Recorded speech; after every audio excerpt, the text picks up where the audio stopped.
నేను విన్నాను, నేను ఉన్నాను అని చెప్పి వేదిక మీద నుంచి నేను మాటిస్తా ఉన్నాను. విన్నావు, చెప్పావు, ఆఖరికి రోడ్డున పడేశావు. ఆంధ్రప్రదేశ్ నిరుద్యోగులమైన మేము జగన్ పాలనలో ఘోరంగా మోసపోయాము. మాట తప్పనన్నావు, మడిమ తిప్పనన్నావు, ఆఖరికి నమ్మి ఓటేసిన నిరుద్యోగుల గొంతు కోశావు.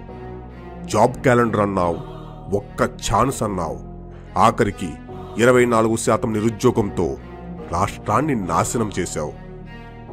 అధికారంలోకి వచ్చిన తర్వాత మెగా డిఎస్సీ పెడతామని చెప్పి ప్రతి పిల్లాడికి చెప్తా ఉన్నా. మరి ఏమైంది ఈ హామీ? నీ 300కు పైగా తీర్చని హామీలలో కలిసిపోయిందా? 5 ఏళ్లుగా ఎదురుచూస్తున్న నిరుద్యోగులు ఎలక్షన్ ముందు గుర్తొచ్చారా? ఎన్నికలు 3 నెలల్లో ఉన్నాయంటే మాత్రం ఏం చేస్తాడు? అదిగో నోటిఫికేషన్ అంట. 5 ఏళ్లు నిద్రపోయి ఎలక్షన్స్కి 2 నెలల ముందు చేస్తున్న ఈ పనిని ఏమనాలి?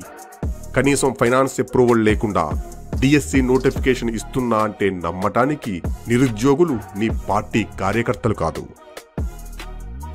అంగన్వాడీ జీతాలు పెంచమంటే రాబోవు టీడీపీ ప్రభుత్వంలో చేస్తారని అప్పచెప్పినట్టు నిరుద్యోగులు డిఎస్సిని రాబోవు టీడీపీ ప్రభుత్వానికి అప్పచెప్పటం నీ చేతకానితనానికి నిదర్శనం. తన 5 ఏళ్ల పాలనలోనే డిఎస్సి ద్వారా 17,589 టీచర్ ఉద్యోగాలు కల్పించిన చంద్రబాబు గారు మాత్రమే రాష్ట్ర యువత ఆశయాల్ని నెరవేర్చగలరని నువ్వు తెలుసుకోవటం శుభపరిణామం.